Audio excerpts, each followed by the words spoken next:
Good evening. आज बघा मी बनवणार आहे रामफळाची बासुंदी बनवणार आहे. त्याच्यासाठी बघा मी ना काल दादरला गेले होते, तर दादरवरून ही 3 रामफळं घेऊन आले. रामफळ मला खूप आवडतं खायला. तर हे 3 रामफळ त्याने मला 250 रुपयाला दिली, कारण हे 1 किलो 400 ग्रॅम भरले, तर त्याने मला हे 250ची 3 दिली आणि एकदम छान अशी भरीव आहेत हे रामफळं. तर आज मी याची मस्तपैकी अशी रामफळाची बासुंदी बनवणार आहे आणि खूपच टेस्टी होते. ह्याचा पल्प सगळा काढून आहे ना दुधामध्ये ॲड करून मस्त आपण बासुंदी बनवतो तशीच बनवायची.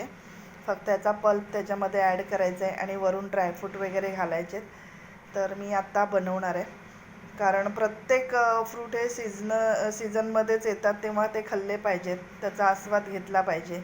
आपल्या मुलांनाही त्याची ओळख पटली पाहिजे त्या फ्रूटची. तर मुलांना हे रामफळ वगैरे काही माहिती नाही आहे, म्हणजे ते मार्केटमध्ये काही म्हणजे प्रत्येक वर्षाच्या 12 महिने अवेलेबल नसतात, त्यामुळे मुलांना याची ओळख एवढी नाही आहे. तर मुलांनाही चांगले त्याची ओळख व्हावी, त्याची टेस्ट कळावी, म्हणून मी मुद्दाम घेऊन आले.